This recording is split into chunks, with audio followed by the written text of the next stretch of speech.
Hello, beautiful people, and welcome back to another episode of the Monie Podcast. I am your host, Monie, and today my guest is a man who has made people laugh, think, and feel all at once. Okay, he's a comedian, producer, community builder, and someone whose influence in Toronto's comedy scene is deeply felt. But behind the jokes is a man with a story, challenges, love, loss, and purpose. We'll talk about his creative journey, what's it like to build a life in comedy, and the values that anchor him. So, if it's okay, I also want to, get into something more personal, if you're open to it, about your daughter, your advocacy work, and how your family life shapes the work you do. Please help me welcome my guest, Mr. J. Martin. I said it right? That's how they kind of do it when they call you to the stage. It's the big J. Martin. I'm so happy to be on the Monie Podcast. Yours truly, J. Martin, and known as the Renaissance Man. So gave me that name, and it kind of stuck, and I roll with it. There's so much things to be done, but I'm so happy to be on the show with y'all. Make sure you peep and tell your friends about it, because you can see it. I'm funky fresh in the flesh, and when I say funky fresh in the flesh, she's rocking the purple, which is bright and nice. I like your color scheme. So how you been, girl? I've been good. I've been blessed, I have to say, and you're looking good, Thank you. It's always good to see you and meet up with you, and yes. Especially in this style. This is so needed and a bit long overdue. I've been trying to get you for a while, I can't lie. I haven't made it easy. The other day I was at a fundraiser last week. Wednesday, downtown. I rolled up and I did the show, and this man comes over in a suit and he's like, can I have your card? And I said, no. And he was like, what? I go, I don't have cards, and not because I don't want cards to tell people. I figure if you're going to find me, you're going to find me. Right now, my schedule is so busy. Giving you a card and I'm at a fundraising event. They're just going to want me to do another fundraising event.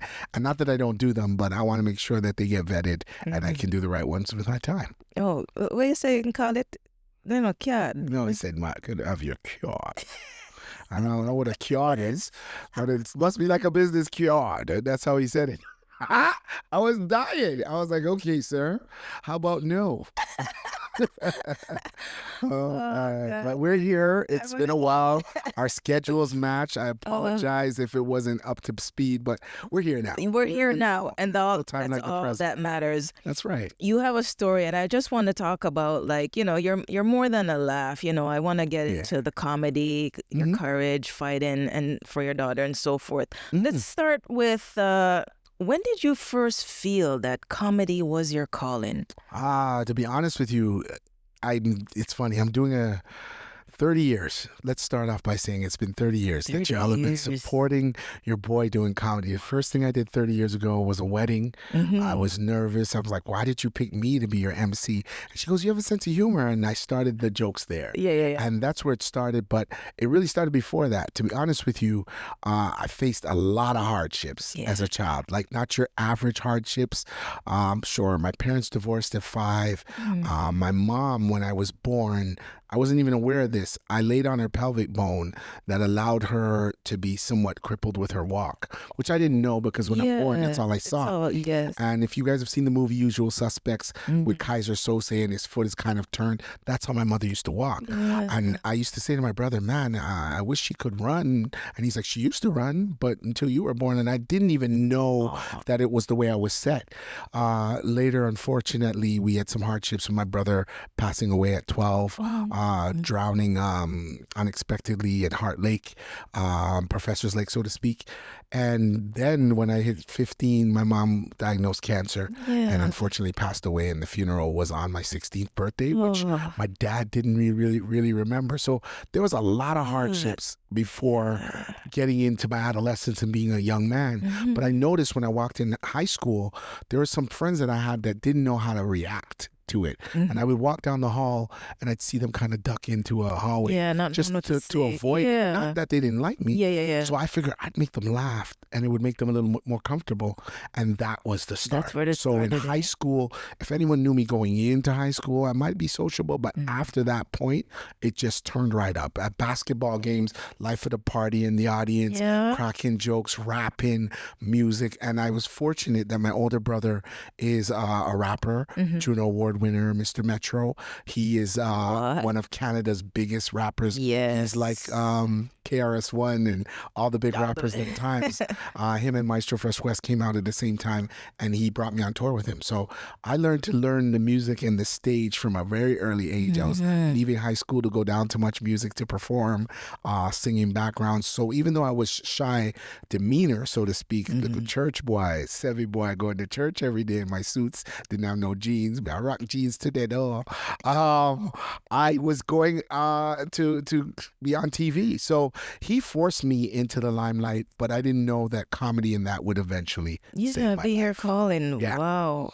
Would you That's what's- say it had a bit to do with you turning to comedy to help suppress some of the pain that you That is the best question you could ever have asked me today.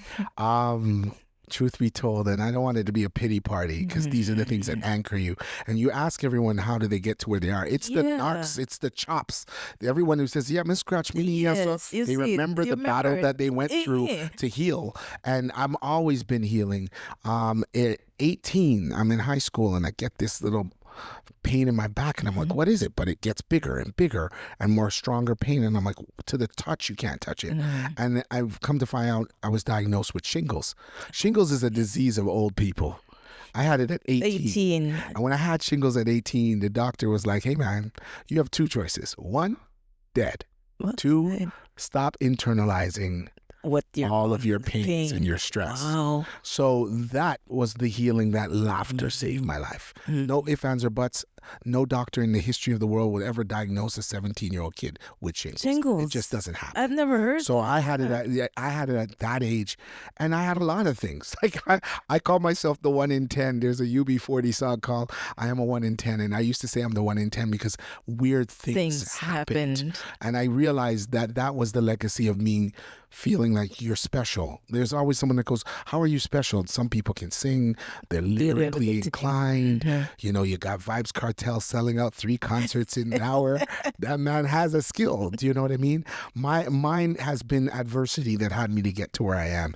And that was a skill with it. So when having shingles and then Bell's palsy with facial paralyzed, I've had knees, ankles, replacement hip, replacement neck. After getting a car accident, had to get it replaced again. But everyone's like, oh, where'd you go through? How do you keep going? Yes. I keep going because, and we'll touch it a little bit later, I realize that people that aren't here or are in different situations would trade places with me in a second. And I have the most courageous daughter in the world. So people ask, who is your inspiration? Comedically, I can name my 5 top comedians. If it's not a question, I will deal with that later.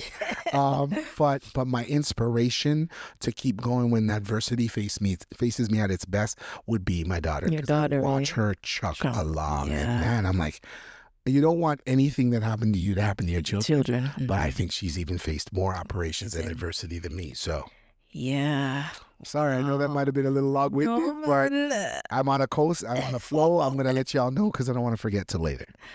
That's amazing. You know, just hearing your story, it's like a synopsis of what you've been through and your upbringing in a little nutshell there. Yeah. It's where it comes from. It's where it started. And it'll get dark because they say comedians and their talent that they have usually comes from a dark place. And you're like, how does it come from dark to be funny? But they say the opposite of dark is light. And the only light that ever came to us came through laughter. So I was always in search of laughter. It's the best medicine. It very much is. What was your early life like growing up in Malton, GTA, and how did that shape your voice and humor? You know, I grew up in Malton too. Oh, you said that? Yeah, when I first came to Canada. Oh, really? It was Malton. That's nice. I didn't know that about you. You're now even higher on my list. You're always on the list at high, but you're higher on the list.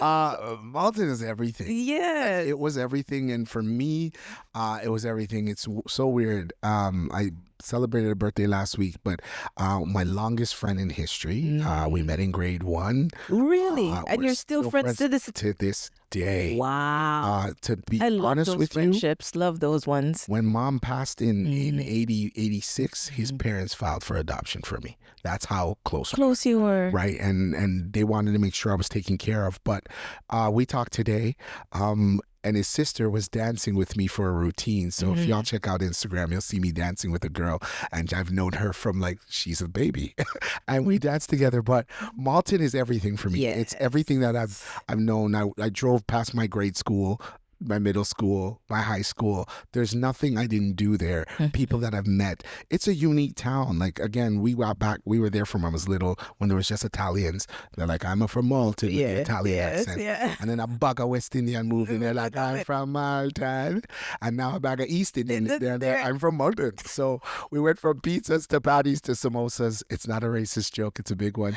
But we all get along. We all got along. And everyone moves through life. That's what Canada is. Malton's just a special place. So yeah, my growing up there, I have nothing but fond experiences.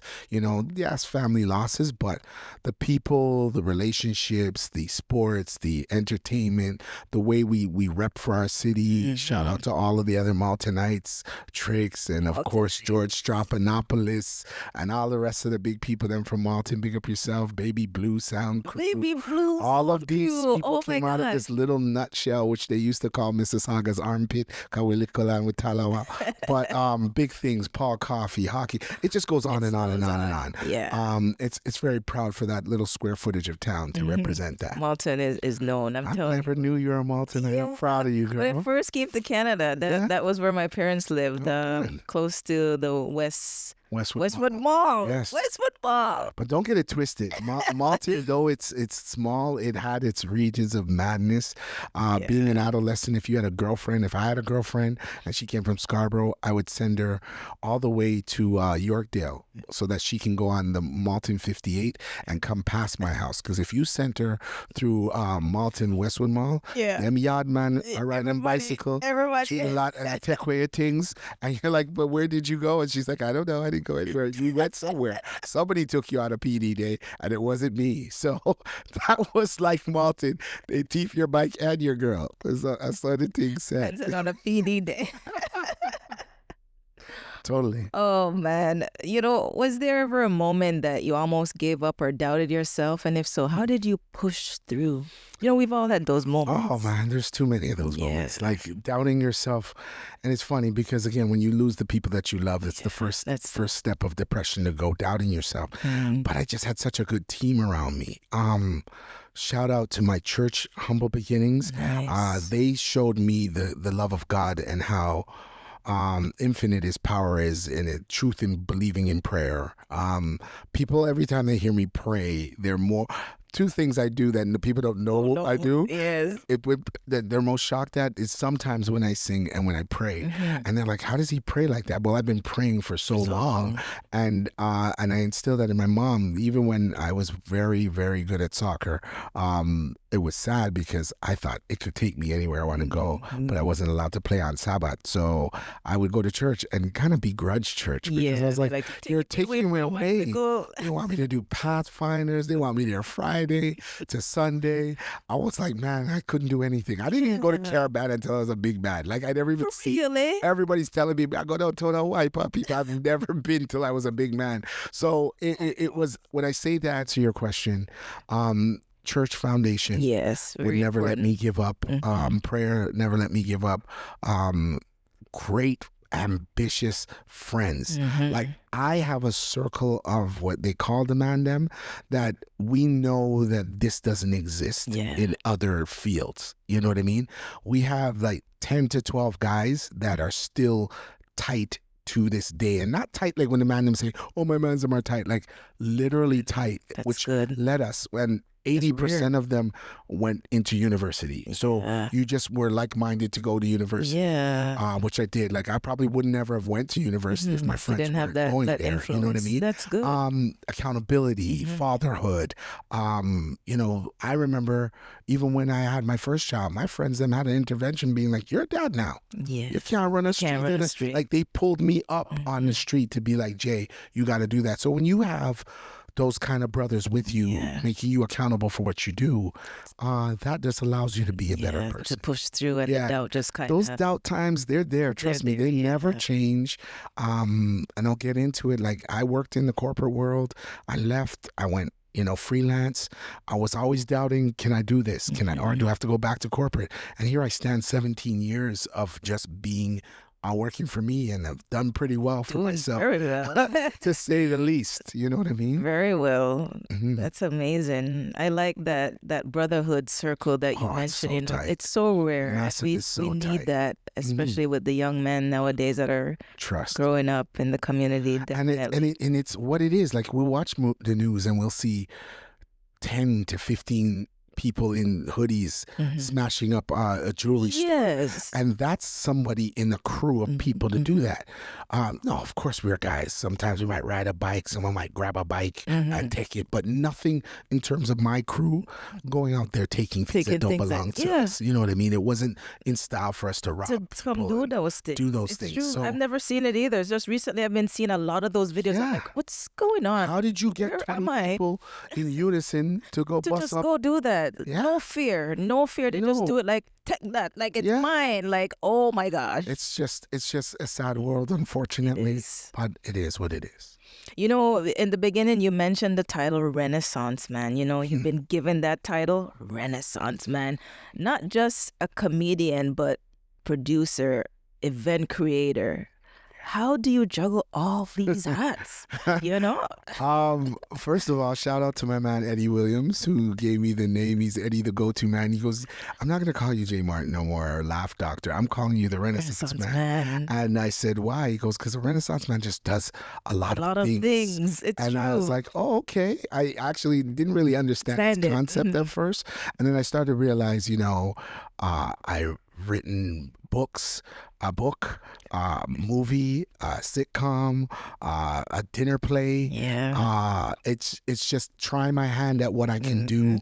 I've sang, I've written music, I've taught music, I've played music.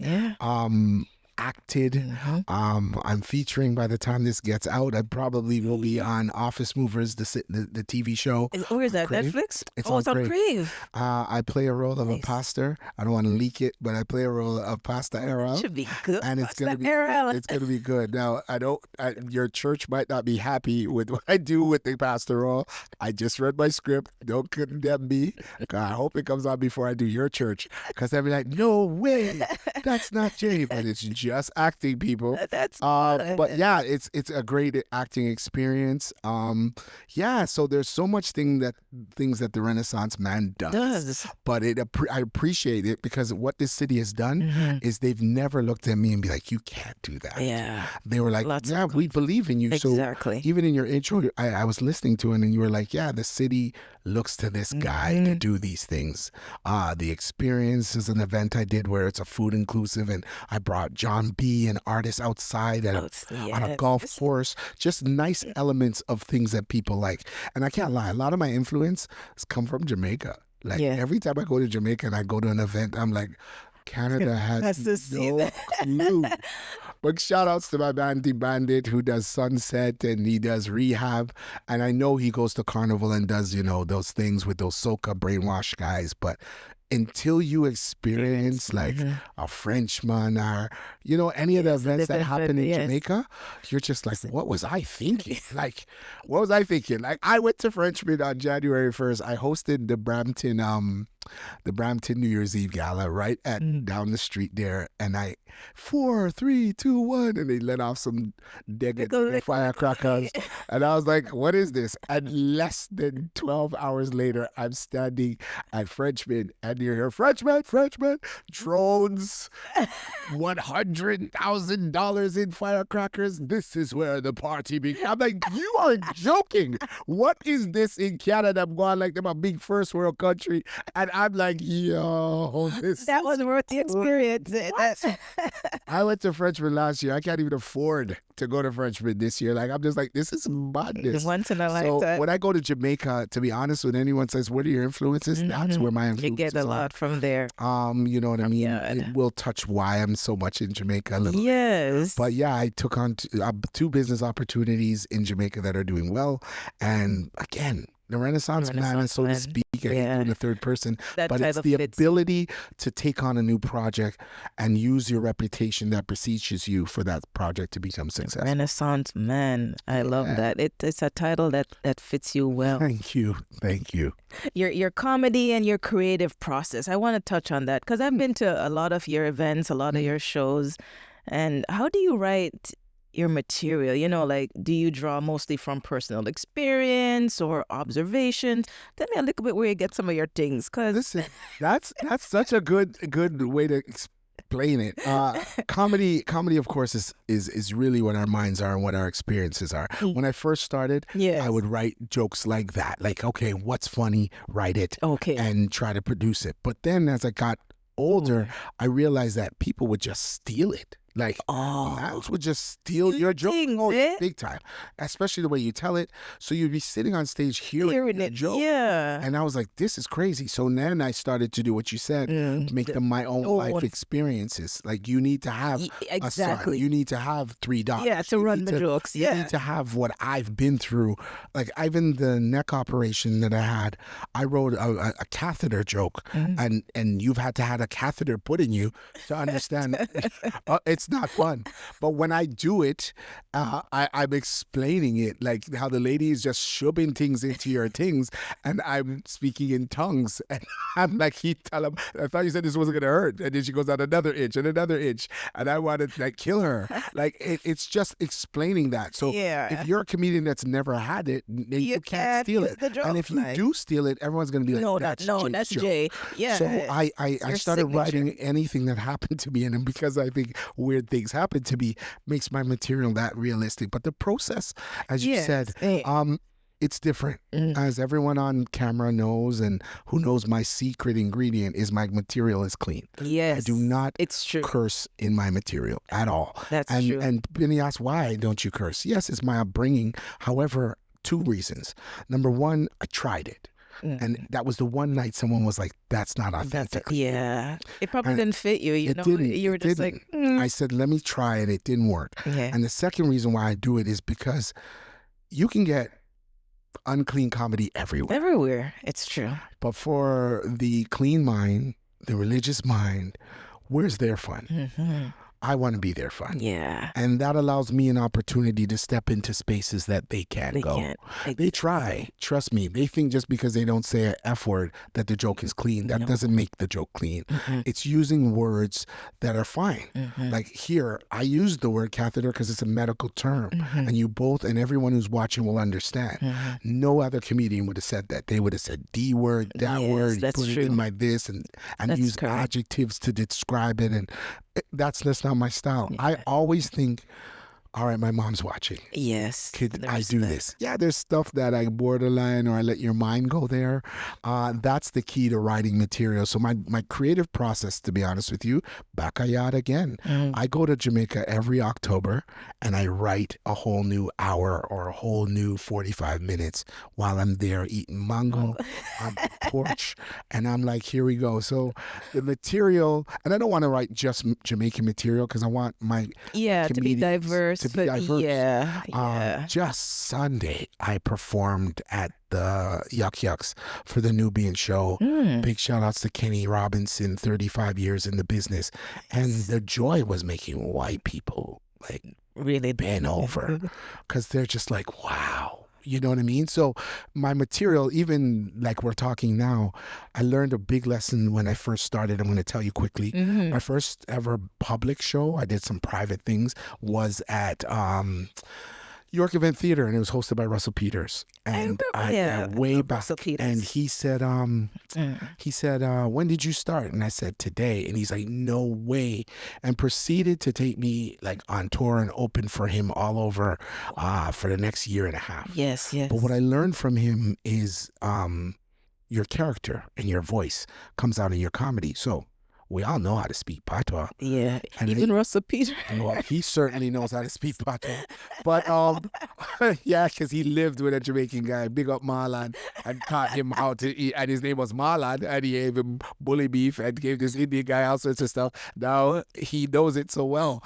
But he was like, if you notice, Jay, I don't speak Indian when I speak comedy. I speak Canadian. And when I imitate in their language. Yes, and I was like, true. yeah, so I wouldn't speak patois unless I was doing a character. And it worked so much better than me coming in, Wagwan people. Well, I'm not born there. No. I'm born in Canada. You know what I mean? And you can't out Jamaican a Jamaican. Trust me, the first time I performed there was terrifying because I'm like, I can't out Jamaican a Jamaican. So just be Canadian with a Jamaican's flair. Gosh, big up to that. Oh, really, your jokes are clean, and that's why you're able to cross over onto so many boundaries. Again, why you're gonna be doing our event, you know? Exactly.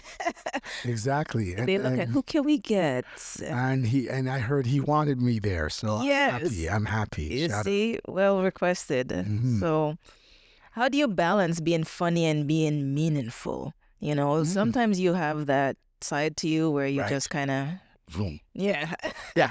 Oh, it's there. It's there. And it's funny because as I'm getting older and more mature, people are like, you're a comedian? Like when they're first interacting with you, they don't know because the jokey Jay, he's getting older. Yeah. But, you know, you say meaningful.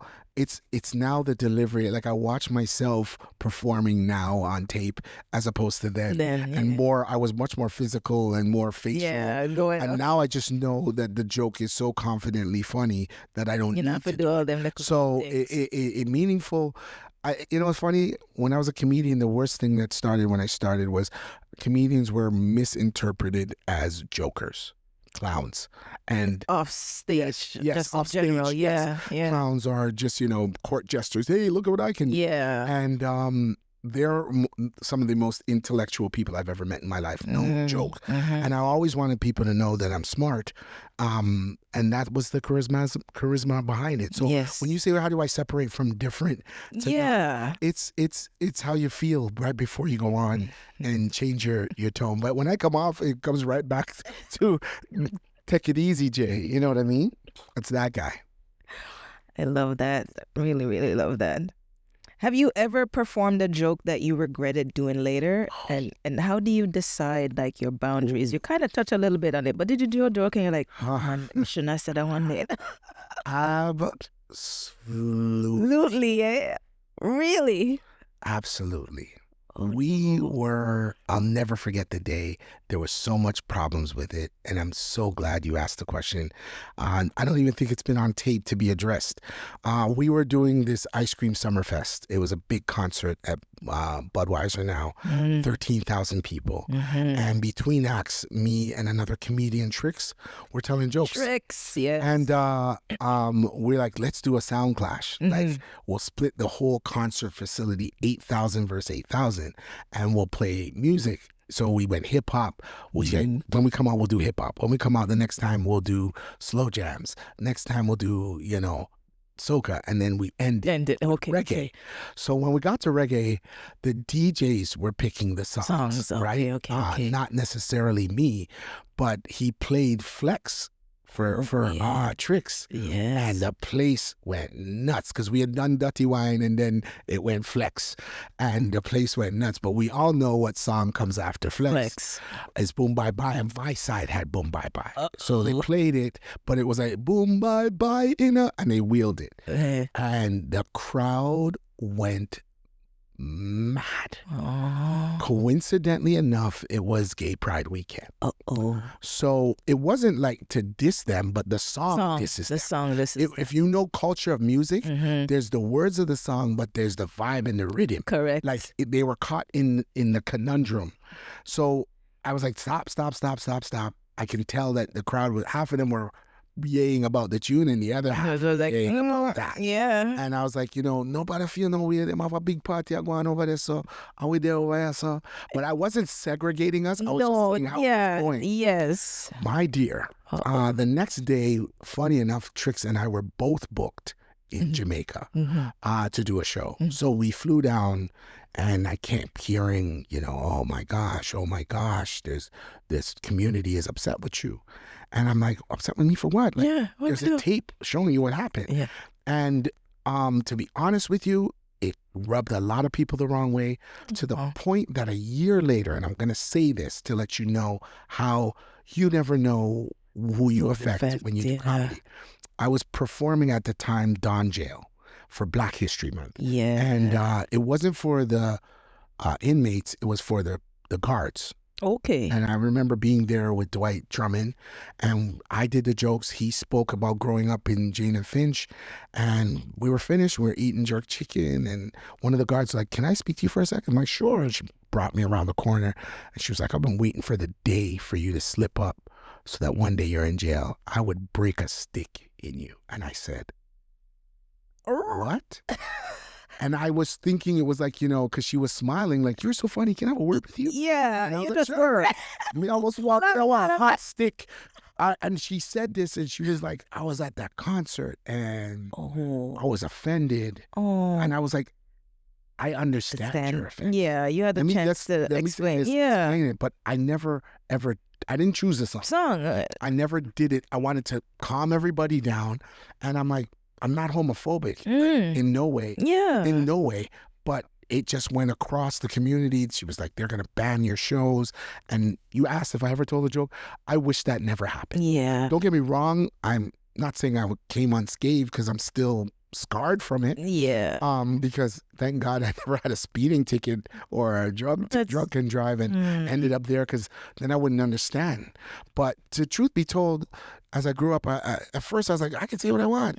But I never thought that so many people would be affected by that. What happens even later. It's true. That song could have been a song where a friend of theirs lost their life to it. That's true. That song is a constant reminder of how people are cruel to people that are different from them.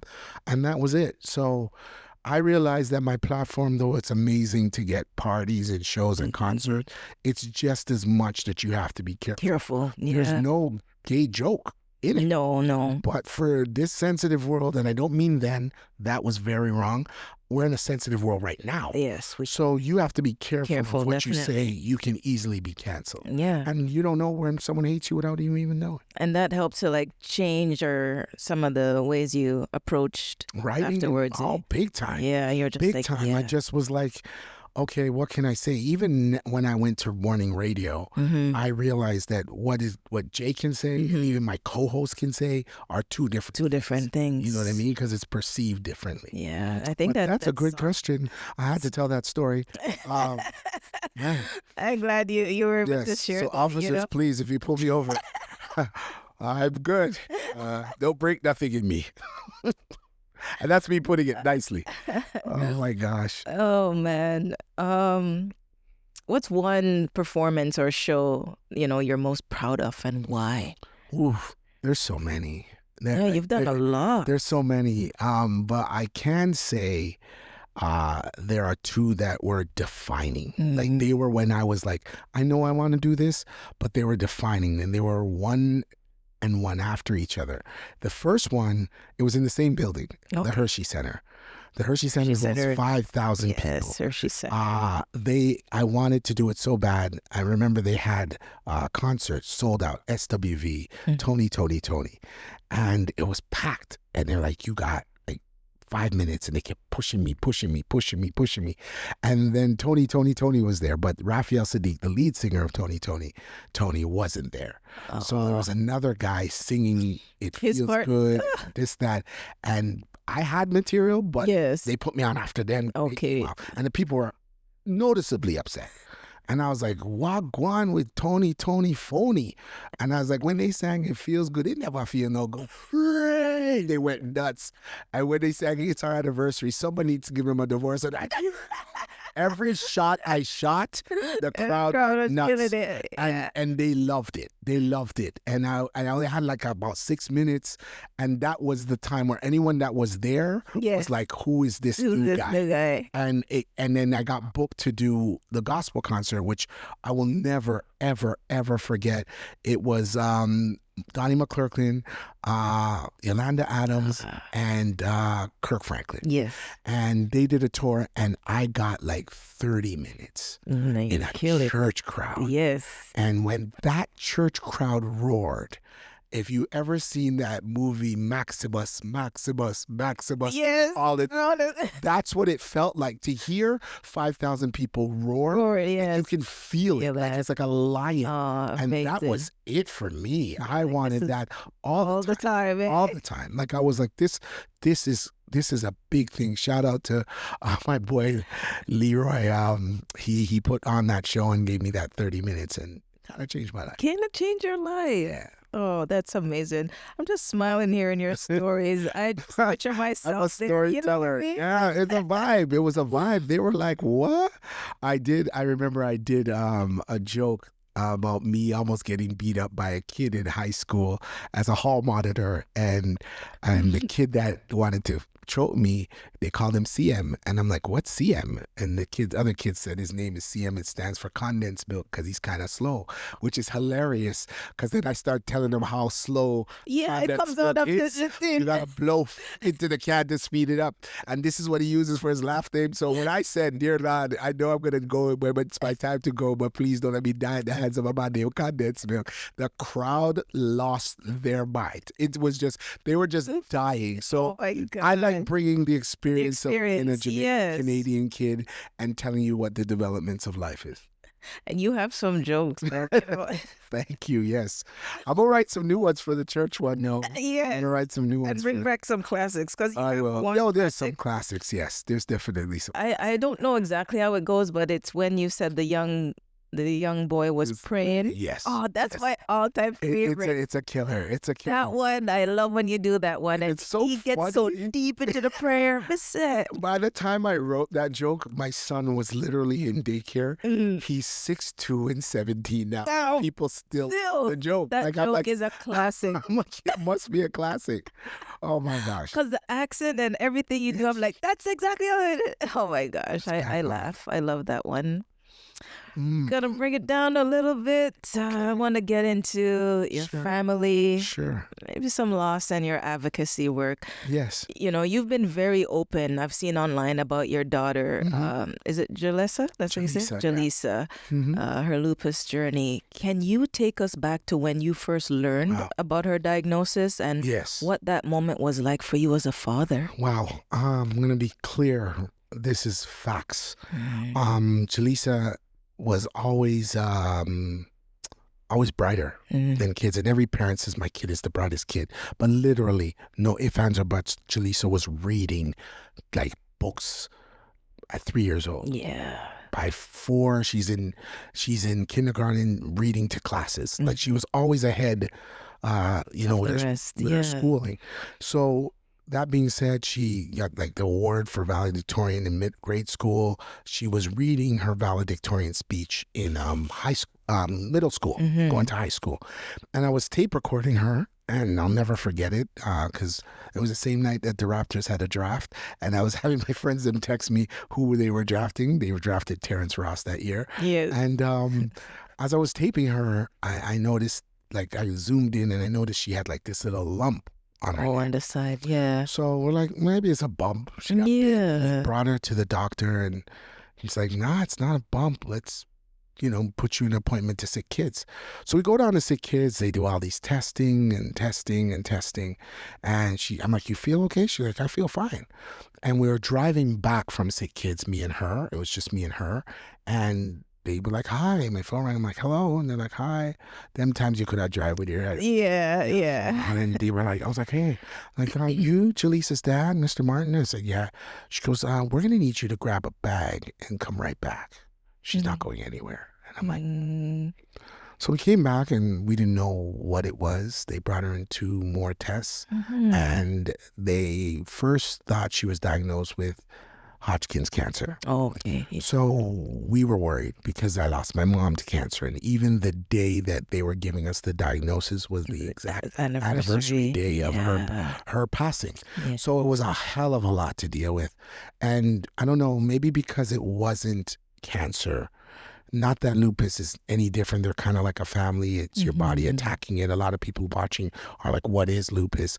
Lupus is an autoimmune disease where your body just full on goes into a big attack on itself. And it was going far gone. It was going deep. And to the point where he was giving her medication, the doctor, for the lupus, but that same medication was eating away at her bones. And she would complain saying like, my legs are killing me. And he was like, he was so heartless. He was like, I don't care if your legs are killing you. I'm here saving your life, which we didn't know. It was that level of magnitude. Came to deteriorate both of her knees. They had to be replaced. They were just gone. Both of her hips have been broken. And when they're broken, because your body and bone is dead, it takes longer to heal. So poor thing, that's what I mean. She's just adventurous. We practically live there.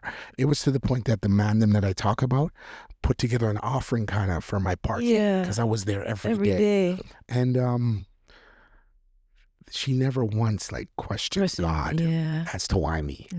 She's coincidentally, and I got to say this, and you can believe in angels or not, she was due September 11th when she was born. My mother's birthday is August 31st. So we were going with her, and Heather and me were going to the cemetery to visit my mom. And she was like, I think we got to go to the hospital. And I'm like, I felt a little upset because I'm like, that's all I got is my little time here. Why are we there? But as soon as we got there and they said she's in labor, I'm like, it's a girl. Like that time we didn't even know. I knew she's born on my mother's birthday. So I believe, like how my mother had to go through struggle. Unfortunately, Jaleesa's blessed, but she has to go through struggle. And it was hard on our family, to be honest with you, because we didn't know what it was. We heard, Tony Braxton has it, Snoop has it, but they're rich. Like, what is this disease? Different. So, I joined in as an advocacy, and that child just kept going. Like, valedictorian again. 23 scholarships. Amazing. Went to Western, which was scary for me because I've never been far up. Yeah. But she didn't. And she graduated again with honors, and she's working on her master's to be a doctor. She'd have been a doctor if it wasn't lupus right now already. So her courage and to move on in the legacy continues. We did our walk over in the park this year, and she just keeps going. She's a strong girl. And she's a strong girl. And don't get me wrong, I've seen nights on top of nights, food, the drugs, what she eats. Like, she's had to go through so much adversity that, who am I to be like, I'm a tooth my back hurts. When you see that, So, I'm an adversary. I started the J. Martin Foundation to help, help with what she's funds going with through. that. And also help within the arts. And she's very, much of what I am. You know what I mean? And she called me out on my shit. Excuse my language. Call you out. I have 3 amazing daughters and a son, for those who are watching. And she is, I wouldn't say she's most like me, but she's the most challenging because she'll challenge you. The others are not going to let me walk over them. But she's going to bring it. Like, why you do this? And I'm like, listen, because she's so thought-provoked, and I always feel challenged with Jaleesa. So continue to keep her in your prayers. If you're watching, I'll always take the prayers for all my daughters, but especially Jaleesa, who's going through lupus on a daily basis. I would love her to be cured and try to live what normal life she could. As much as we can. I read her story, and I always see your posts online, especially around Lupus Awareness Month. You really are an advocate, and you champion, and you raise their colors, that, that's why I love it. This is Lupus colors. This is purple for that. So Her fight with lupus, how has it changed your perspective on life, work, and even comedy? It does, little back on because that? you kind of just you value life a little more.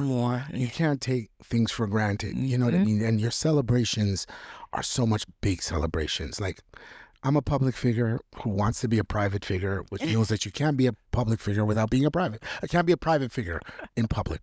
So a lot of my stuff I hold close to home.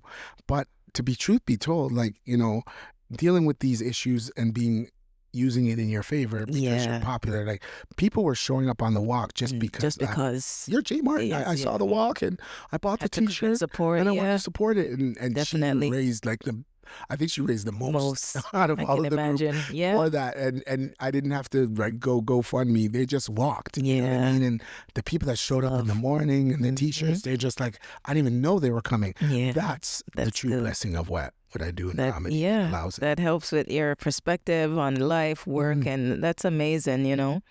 Comedy is often about joy and an escape. Mhm. But as a parent navigating something so heavy, how do you balance, those two?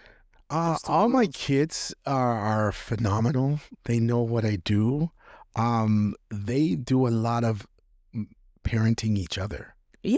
Oh my gosh. Like, even now, my son, you'd think, oh, you have JJ, he's your son. His sisters and mom know him much more because they grow up and I'm always out and on the road. But it's so nice that the young man he's become and how we correspond now. And he's a gem. He's a gem. But it's not your average father and son where you're like, all right, kid, I played soccer, you play soccer. I tell jokes, you tell You jokes. let them Like, you know what I mean? have their He own. really has his own. And now I just stare and look at him going, look at my creation. But our creation. But it's a balance. It's a balance. But yeah, they've been good. They don't want not.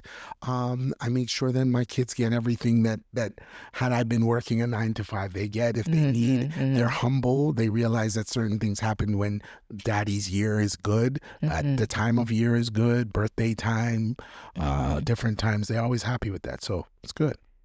That's really good. That's good. Your kids are mini J Martins in a Yes. way. In a way, yes.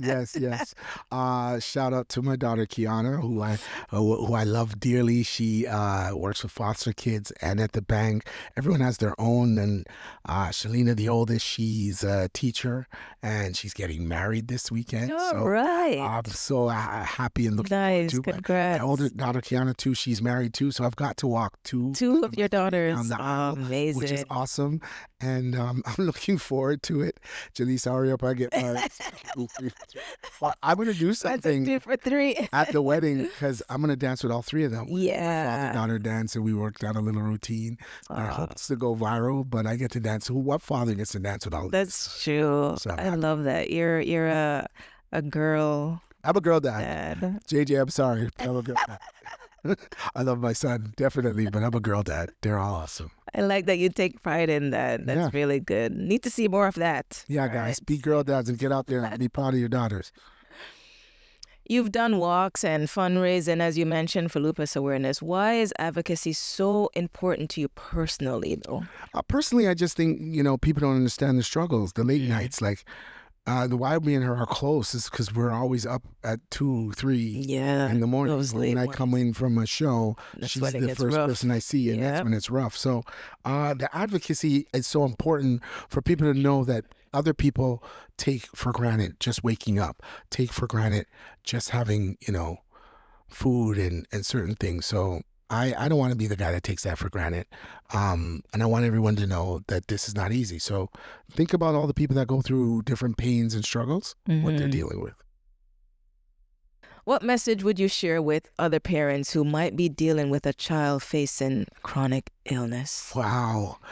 You know what? I think so many people and within our culture tend to pull away when they're going through that. That's true. And I think the first thing you should do is look to someone else that's going through it so that you guys can show empathy. I just recently heard news of a gentleman that I see almost every weekend, and I heard his daughter has diagnosed with it, and he's like, oh, it's okay. And I'm like, don't shy away from it. Yeah. It's not okay. I would encourage anyone that has a child or a family member with chronic illness to look for someone else who has the same thing. Same thing. Compare notes. Even with people that have parents that are getting older, suffering from dementia. My dad died of dementia. It's not easy. It's not. You know what I mean? And the only way that you get through it is talking to someone with those same situations. I lost my brother last year, to drugs and substance abuse in Vancouver. And he's the one that taught me everything. And when I say everything, I mean everything. And we were just together days before, you know what I mean? And to have to go out there and go get him and come back, those were one of the hardest days of my life. And trust me, I did not feel funny. I did not want to tell a joke. Yeah. I was just on stage as a zombie. Yeah. But I needed it because it's my my source of revenue. Yes. And it was not easy. So I shout out to my girl. She's probably like, whatever, but her name is Vosita. She had a birthday celebration, and at the time we had to do another event, and Julie Mango was here, so she got me and Julie Mango to host it. But I finally shook that demon and returned back to being Jay Martin. You see? And man, I was like, oh, I never want to go back there again. Yeah. If anyone's like, oh, in your 30 years when we were blocked, definitely last year. And, to that, I don't know if my hand will show it because my shirt kind of tight. Oh, yes. I'm not a tattoo guy, but I tattooed Mr. Metro on my Mr. Metro. Just as a reminder for healing. Basically, I'm not at the stage where I can watch videos with us in it because he lived in Vancouver and would send me videos at the time. I'm not there. You're not there yet. But this it's a process. That it's a process. Yeah. Grow with it. And, I've never had a tattoo in my life. And why did I get it? Because I don't want his legacy to be forgotten. Yes. And I want everyone to see that I'm all right. I'm getting better. You're getting better. Yeah. That's a mental health tip there. Big time. Mental health is a big time. Especially when you said that circle, that like-minded circle, that you need to be in that, if you're going through that, try and find someone. You have to. You can't go through it alone. No. That's really good advice. Really good advice. Yeah. How does your family journey influence the legacy you want to leave behind? Not just as a comedian, but as a father and a community leader. They all love it. I think my family encourages it. I come from a very big family in terms of cousins. We did a reunion in 2019, and we had 150 there. In the hotel I had alone, I had 93, and my cousins from England had another 30. So we roll as a big family. Big family, yeah. On my father, the Martin side, and they're always encouraging. Like, I got one cousin who's a professor, and she went on. She woke up in the morning and saw Jay Martin show on the ticker at the Rose Theater, which is happening on November 23rd. 30 years of comedy. My little shameless plug. But 30 years of comedy as at the Rose Theater. She's like, "Hey, cousins, my big cousin Jay is on doing a big show for 30 years." And I'm like, I didn't tell you that. There's always family that's supporting and encouraging the legacy. It's very important to have. And, I never, it's so funny because, there was a time period, if you remember, when every time someone passed away, there was a GoFundMe or put something on the bank account. And I'm just like to say, anybody who's out there in entertainment, pay life insurance. Stop having our people have to say, oh, there's blacks on TV. Yeah. I beg for money. And I saw it go. Like, we just need to put a little bit aside for that future. So my legacy will be left. I'm confident that when I'm gone, there'll be a lot of Jay Martin jokes. Remember, Jay did this and Jay did that. And I feel so supported by our people. Yes. I just recently saw that this YouTube or internet comedian was at the Air Canada Center, Drewski, and it sold out with like 18,000. And people wanted their money back because they didn't laugh. And I'm like, I'm out here slaying, make y'all laugh. I don't need 18,000. There ain't no way you're coming to a Jay Martin show and not laugh. This is not possible. And you don't have to ask for your money back. I mean, the ticket there about $40. You gotta go pay at parking and all in one, everything up there. Oh my God. And I'm like, see, I think the world we're living in, it just should make choices, wise choices to support those that are doing it. Yeah. I'm not saying I don't feel supported. Trust me, I feel so supported. You are supported. I want us to know that don't leave us just because, Chris Brown's in town. Yeah. Or Vibes is in town. Or I'm not saying that you can't go to them. I'm just saying remember us. Remember. I like that you're so grounded. There's a lot of comedians and even Toronto artists that they're up there. Yes. You're here with us. You know what? And it's funny you say that because I love that. even though they're up there and some of them that I par with, we're still a group. Like, okay, party anytime. Yeah, them one day. Them big man there. Yeah, you know what I mean. Some of them are cool. Like, Cardi's the one that introduced me to Dave Chappelle, and he's one of my favorites. Yes. All time. I would have never made him if it was not for Cardi. And Cardi's like, Cardi, this is my man, Jay, and he is one of that fun. It's my man. To hear talking to like, the king like that, it's been great. I have met so many that people don't even know that never treated it like that. Like, trust me, I can give you guys stories to your blue in the face. You'd have to have me on another pod. But all of the entertainers that I performed with, from Cedric to Steve Harvey to Eddie Griffin to Tracy Morgan to Jamie Foxx, the list just goes on and on and on and on of the experiences I've had with these celebrities and stars. And some of them treat you well and some of them don't. But the respect is that we're all a part of a community. Yes. And we do this to make people feel better about themselves. Yeah, the money gets to some of them, but I like to stay grounded. That's the biggest compliment you can give me. Definitely. If I see you out there, you don't come across kind of like, who are you? And you always remember who I am. I do. I really appreciate cool. Like every that. time you've addressed me or called me on a subject, I might be busy at the time, but I'll circle back and we'll talk about it. And I like how means a lot. You're innovative. You bob and move. You know what I mean? Bob it. Us talking is not based on the first thing we talked about. No. You know what I mean? So I am proud of you. I'm proud of you for taking this on. I'm jealous, not jealous. Should I not want podcast?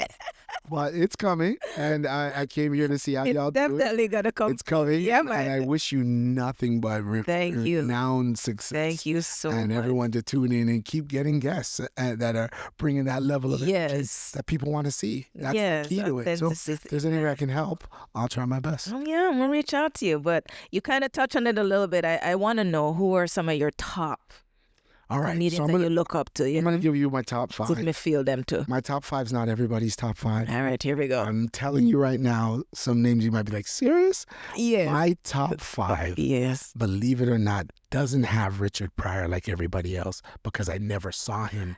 I wasn't expecting Richard. Something that when comedians are like, "Oh, you're not rating Richard." Yeah. Mine are simple. Mine are definitely Bernie Mac, the late great Bernie. Yes, for sure. He was energetic. He was a funny guy. Yeah, man. I do like Cat Williams because I've seen him live and he's incredibly funny off the cuff. I'm going Cat to Williams. more. Yes, man. Ready. All right. Then next, I do have Eddie Murphy because of all the movies and the different characters that he can play. Yeah. Number 2 is the great Oliver Samuels. Oh, Oliver had to be up there. He's in mine because when I had to go to church, all I could watch was Army checking in. From Oliver Samuels, we've grown to be good friends. I've written a TV series with him? For him. Oh, he's celebrating his anniversary on the 4th of November. Yes. And I'm one of the hosts and one of the presenters. Excellent. I'm very proud. Oliver Samuels, without him, there's no me. And of course, Dave Chappelle. Dave Chappelle, number one. The greatest. I'm going to honor and mention though, and I'm only saying this because he's been so forgotten of his comedic work because of what happened in his life. But Bill Cosby was the absolute man. Mm-hmm. And everyone just skips over him for whatever happened to him in jail. Like his whole life work is turned away. Sure. And I don't condone whatever happened outside of that. But the body of work, he would just be everything I wanted to be. Yeah. So that's my 5+1 list of Number 1, I do. Oh, Dave just makes it look too easy. I've seen him so. He just does it like it's nothing. He's just up there talking like a regular conversation. Hey. Yeah. What are you saying, man? Like he's just that guy. Yes. Dave Chappelle, love that. There's a comedian as well, Robin Williams, Mm-hmm. the late great Robin Williams. Mm-hmm. He had his struggles and he went through that dark Mm-hmm. moment. And when he passed, people were surprised Right. of his passing. Yeah. In moments of personal pain or challenges, how does humor serve as healing for you? Robin Williams, every one of us comedians went through that. Every one of us comedians have had the darkest days where we wanted to not live. Mine are endless. Yeah. Robin Williams just the most courageous in his way to just end it because he couldn't deal with it Couldn't anymore. deal with it. We then suffer in silence, and I know a lot of great comedians that understand it. And the world we live in is, we're like that nurturer that makes you guys laugh, then who makes us laugh? Those times, right? Because it's so lonely. I don't even think comedians laugh. Like all of my real comedian friends, if you notice us, we don't really You don't laugh. really laugh. We'll say hilarious, good joke. My laugh duck's done. Like you really have to get me to be Yeah. It has to be. That's true. I just like, realized we that. don't I'm laugh. Like, We'll be like, oh my gosh, that's don't funny. laugh. That's hilarious. And that's why we're able to do funny things without breaking character. Wow. We make for such good actors. Yeah. Because we've heard so many many jokes things like that our laughter is like minimal. So, you think of the greats like Jim Carrey and all these guys, they've been laughing so long that they don't laugh anymore. I laugh when I want to be around my friends, or I'll say, you just made me laugh. They're like, but I don't hear it. Like, it's there. It's there. Okay. It's there. I just don't want to work up the energy to use it again. Oh man, yeah. Shout out to Robin Williams. Mental health, a big part of my podcast. I really, big time. Want to shine light on it, and I like the fact that you touched on that and how you said comedians really go through that sometimes, and people don't see it because you're a comedian. You make other people laugh. So it's like any other job when you go to work and you're not feeling well. You still got to drive the bus. You still show up. Add the thing. But our work is make you laugh. So we have to. I get it. Pull off all of that and be like, okay, run these jokes. It's not easy. You do a lot of events and promotions besides tell jokes. Bruk Pocket Pawty. I saw the flyer for that with your picture on a $5 bill. Yeah. I'm gonna tell you. I'm not gonna say the guy's name because I don't want to fraud him out. But we did a New Year's Eve party, and I felt I should have been paid a little more. A little bit more. I brought a band and we sang and we told jokes, and I sold, like, I'm not even lying, close to $17,000 worth of tickets and rooms. Ooh. And at the end of it, he was like, I put up the money for this event, and it wouldn't happen without my money. Yeah. So I'm paying myself first. I was like, what do you mean? I said, I could easily get 1,000 people at $5 and make $5,000. He said, then do it. So I did. Like, okay. The next year, I did it. Not spitefully, but I figured after every Christmas, before New Year's, there's always a Saturday. Yes. There's always That's the chance. And I would book the Saturday after Christmas, before New Year's. And it started at $5. You see, the Bruk Pocket Pawty. And I just did one Friday for my birthday, and it had 800 people. So I did, for anniversary, cause life will get rough. You can't do that with $5 again. So I put it up to 10, and it went up to 20. But for this birthday, I did it at 10, and we had 800. Yeah, I saw the name. It's to me a community thing. Yeah. I like some people like, I don't see you. I don't really dance much anymore. I stay in the back. I drink a little drink and I keep quiet. But every time I pop my head out, they're like, the best party ever. Bruk Pocket Pawty. And some people have come to me and be like, why would you throw a Bruk Pocket Party? And it's not that I'm saying our mentality is broke. It's just times get a little rough. And I got kids to take care of, take care of, groceries to do. So why can't I go out and just in a pair of jeans, pay a $10 ticket in advance, and go enjoy myself? It just makes sense. So Bruk Pocket Party will never end. Never. People really enjoy it. I've never been. It's a treat. It's a treat. So one time try to get through because the music, people are mature. I sell food there. Yeah, I've seen the advertisement. I sell food there and go from there. Bruk Pocket. Do you find that comedy and music naturally blend together at these events, or you have to work to strike that balance? The name Renaissance came from me bringing music and comedy together. Mm-hmm. I think it's a treat to be able to have the both of them together. They're cousins. They're cute. They work out, and I like doing it. So there's always music with comedy. It's a great treat. And the other event that you host too, well, I'm not sure. You host this one, the Trinidad versus Jamaica Mother's Day. Yeah. That's you, right? 100%. Quick story. We were in Jamaica doing a comedy festival, me and John Paul. We were in Hellshire Beach, and we were in the water, socially distanced, because it's Jamaica. If you have two man in the water, I'll be at the same time. Even he's laughing at that. And we're like, guess what? We should do a show. What? Stay there. Guess what? We should do a show. Jamaica, we're there, the two man can't stand up in the water, and I go in a big conversation. Anyway, please don't get me in trouble.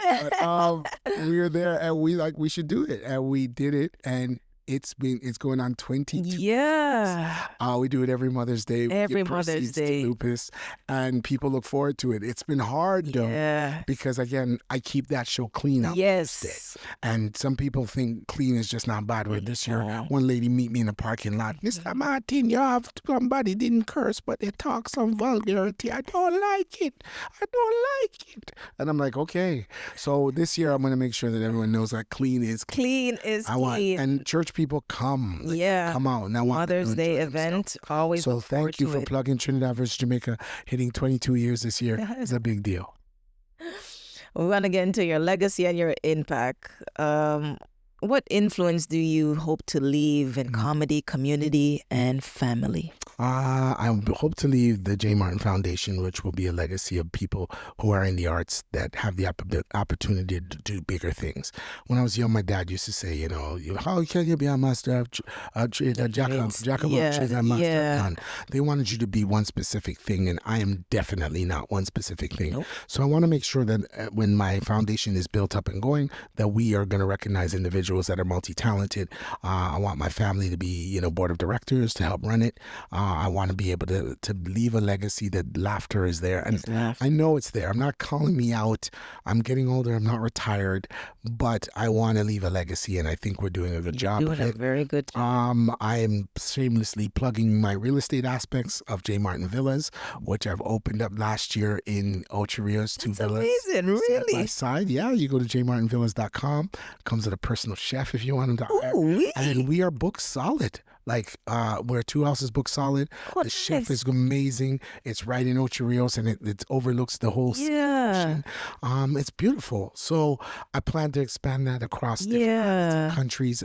I'm going to buy one in Barbados, as well as J. Martin Villas in Antigua and Trinidad. I'm trying to get John Paul to help us get you get one there. But it's great. You know what I mean? The opportunities, it's very much shout out to Heather, who has us top 1% in Jamaica's Airbnbs, because she gets 5 stars all the time. That's controlling it. But we have the greatest reviews. Like, we're on it, and it's not easy, but we do it, and people seem to enjoy this day. I have 14 guys coming in the next month. Yeah. And then 17 guys coming in November.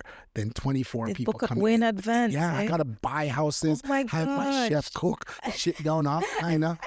Cut roaches, new rags.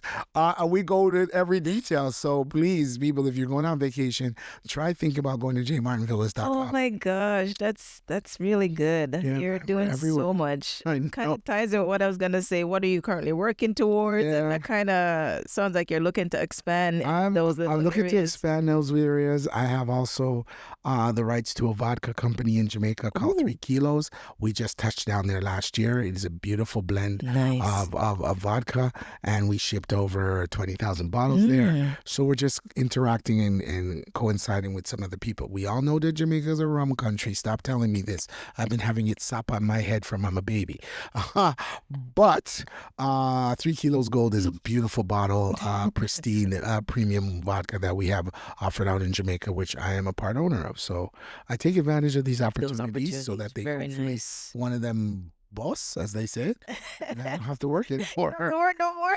Oh man, I can do podcasts. I can go and do podcasts. Because I don't like you. I ask people that bug a question. I'd be like, yeah, so how do I pay my mortgage? Don't worry about that. Answer the next question, please. I cannot. I cannot. What advice would you give to basically any young person dreaming of the creative life, especially in comedy? Because it's a hard road. Comedy is a hard road. Let me start off by saying it's not a team sport. That was the best advice that John Paul and Russell Peters gave me. It's not a team sport. So when weird things happen, which weird things have happened to me on more than one occasion, I realized that. But for a comedian coming up in these times right now, I would challenge them to make people laugh around them with people they don't know. Yeah. Because it's easy to make people who know you laugh. It's harder to make people who don't know you laugh. I would tell them to write their jokes in a diverse way that affects more people. I would tell them also that, don't follow the norm. Don't be like the fish swimming among the other fishes. Try to find an original way to deliver yourself. Yes. Because when you surround yourself with people, you just become an extension of who they are. We've named numerous circumstances where it's good and bad. Yep. So create your own identity. Know your lane. And you know what would be nice when you have the camaraderie with them? Some of them will be like, hey man, I got this joke for you. That's more your style. Like I've had jokes that I've given to Trix and John Paul that that fits them. That's right. Nice. I can't say. They've done the same for me. You know what you should do? Or we're talking, we crack two jokes and they go, you better use that. Yeah. God, me better you techie. You know what I mean? And that's what we do. So any advice to keep them going, keep going. There's going to be some rough days. Like the first time I got practically booed. It was horrible. You got booed? I can't see that. Definitely. Trust me. My first time I bombed, that's what they call it, wasn't like, I don't bomb in little places. Like, me take big bombs. You know what I mean? Like, I bomb like, if I'm going to bomb, I'm going to bomb in class. My first bomb was in Niagara Falls. They're like, J. Martin, you're booked in Niagara Falls. I had Russell's agent. I feel say a big soup, 6 months, who can talk to me. I went there. I thought it was like the real casino. No, it's a little bad room where everyone loses their money and they're miserable. Yeah. And I just have a clock. There's nobody introducing a clock and it's 30 minutes and I couldn't make it past 21. Like, it was bad. It was bad, eh? What? Oh, no. And another time I got beaten was in the Halifax Comedy Festival. I wrote material thinking Halifax had beer black people, but beer white people. And it didn't work. I had to rewrite. I wanted to. Yeah, you looked it up. So there's 2 times I've got back up. Not boo. I've never been booed. Yeah, that's what I meant. My material isn't offensive. Okay. My boo, and quite frankly, I don't stink. I know how to do it. Yeah. So I might have had, they're not laughing, but I've never been booed. No. Okay, because me say. I know, you're like, who can boo you? No, I've never been booed. I've never been like, boo, get off the stage. No, sir. I'm too energetic. I'm too back. The next story, back. You know what? Pop up and gone. Like, I rather run with my pride than have you stand up and blue man. Sir. Yeah, you can't boo you. You're joyful. You're always funny. There's always just positivity just beaming from you. So thanks. We're going to get into a little segment I like to call the fun rapid fire segment. All right, we have wind down. We know one. Yeah. That's your wind down, rapid fire? All right, I'm ready. Just pick the answer that best fits who you are. Or tell me a little bit. First show you ever watched that made you laugh? Are you talking TV? Personally, yes. Or live? TV again is TV. Oliver and Bill Cosby. First one live was Cosby. I got tickets. I was working at Bell, and this guy Cliff Smith gave me tickets, and I went out there, and I went with my dad. It's the only show. That's the first one. Oh. And I was like dying with laughter, and I was like, "This is what I want to do." Oh, that's amazing! And comedy or drama? Comedy. Nah, but that was a trick. I like drama was cool and all, but like, oh man, it's really a relationship. And I'm like, I make fun of that stuff. Comedy's my thing. You kind of touched on this one, but your favorite comedian, past or present? Just one. Just one? Mm-hmm. Just one. Just the one. We hear your top 5, but just give it the what? One is going to be Dave. It's going to be Dave. If it's one guy that I have to hear for the rest of my life, it's going to be Dave. It would be Dave. It would be Dave. If you weren't a comedian, what would you be doing? If I wasn't a comedian, I could go back in time, I would be a real estate agent. Really? Yeah, I think I would have killed that and been rich at the time. I always wanted to be a lawyer, but I would have been, if I could wheel back the time, I would have went to college and took a real estate course. And people, because I have a trusting amongst people. Yeah, people trust and you. I would just sell houses. By now, I'd have ripped through a bag of millions. Oh. That's what I would do. And they're like, it's not too late. I was just about to say. It's not too late. But you know what you're doing. they're like, Jay, you have houses. You have time. People now buy house again, them broke like church mouse. So I needed it when everybody had money. One thing no one knows about you. One thing. And maybe, they'll be surprised. One thing no one knows about you. Not no one, but a lot of people don't know that I am a 10 times better cook and baker than I am a comedian. Really? 10 times better. Hey, what do you cook? Tell me what do you feel? Because I'm a foodie now. Don't get me started.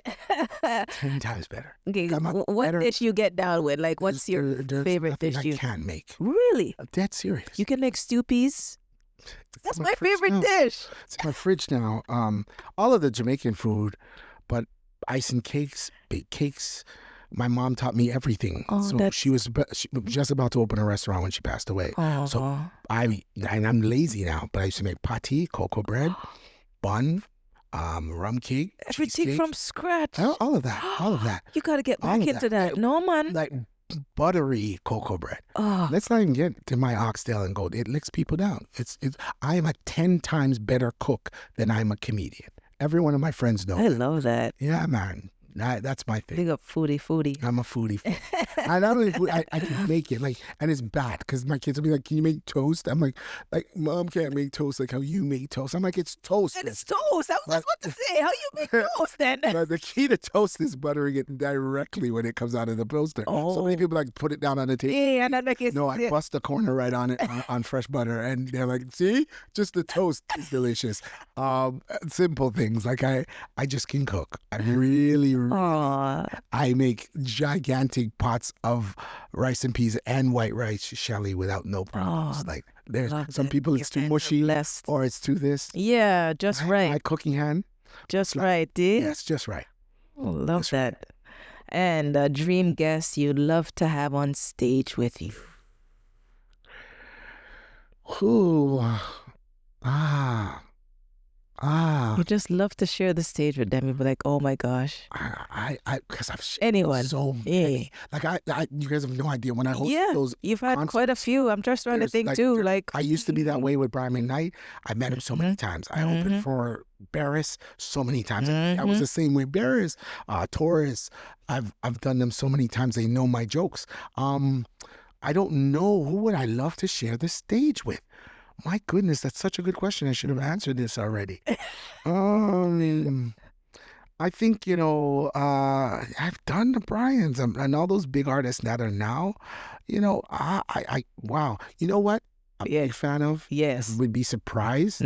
I love Thames. She's okay. a newer artist, all but right. she speaks to my soul like how Sade used to speak to my soul. Shout out to Sade. Everybody else is Sade. big, like the whole Drakes and this, that, but Thames. Okay. I really love Thames. Nice. You see? Different. Oh, sorry. Yes, you remember, yes. And Floetry. Marsha Ambrosius. I love Floetry. I know. Floetry. Madam be like, so you're not going to use Balti?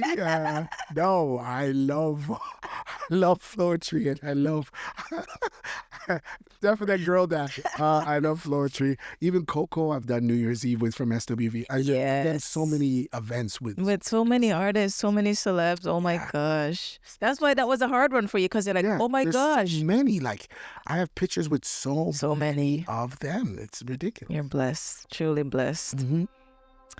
This brings us to a segment of our show called Good Things Are Coming. I usually leave my listeners and viewers with a positive affirmation to help them get through the week. So I'm going to do a little Good Things Are Coming, and then I'm going to ask Jay to leave a little Good Things Are Coming for you guys as well.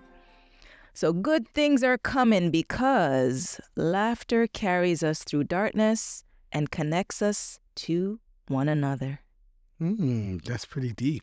Yeah. Let's have you drop a little something. Good things are coming because. Okay, good things are coming because, simply put, there's an energy that's in the world right now for someone to be better. better than they were yesterday.